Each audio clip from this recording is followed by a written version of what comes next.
while a traversing burner heats everything up.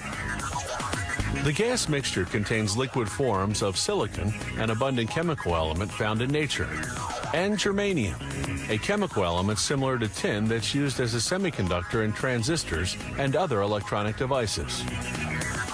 As the gases heat, they undergo a chemical reaction that leaves a white soot on the inside of the glass tube. The heat fuses the soot, forming what will eventually become the core of the optical fiber. The glass tube itself will form the fiber's covering. When there's enough fused soot, they turn up the heat until the soot itself turns into glass.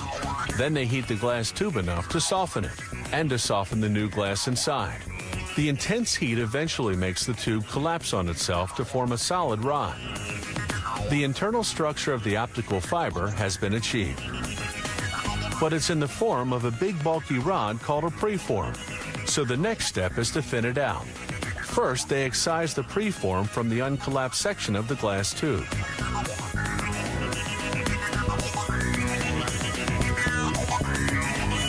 Then they install it vertically into the drawing tower, which will draw out the final shape.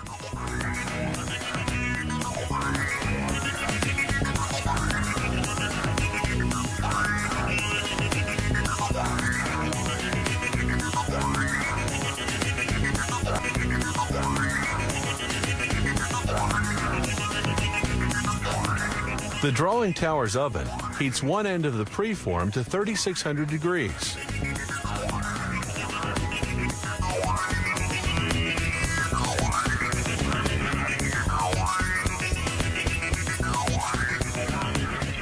The glass softens.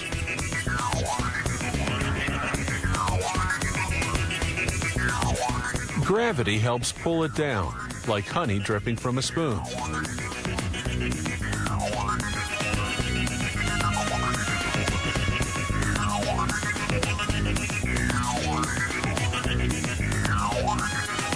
Then, using a glob of glass as a weight, they stretch the soft glass and keep stretching it until they formed a thin glass fiber. A series of pulleys measure the tension on the fiber as it's being drawn. A special monitor makes sure the fiber's precisely the right diameter, just 5/1000ths of an inch. Then the fiber passes through UV lamps that bake on an acrylic coating to protect against dust and other contaminants. Finally, the fiber is rolled onto a drum. From here, it's either shipped out as is or put into a cable. Fiber optic cables are expensive to produce, but they're smaller and lighter than traditional copper cables.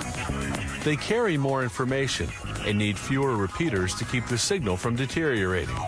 And unlike copper cables, they're immune to electromagnetic interference. They're also hard to tap without being detected.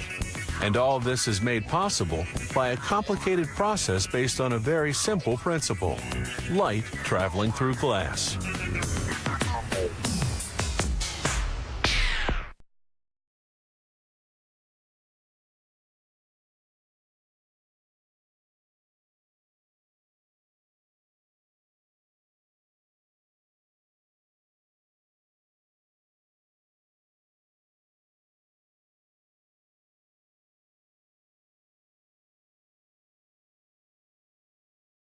Created using Powtoon.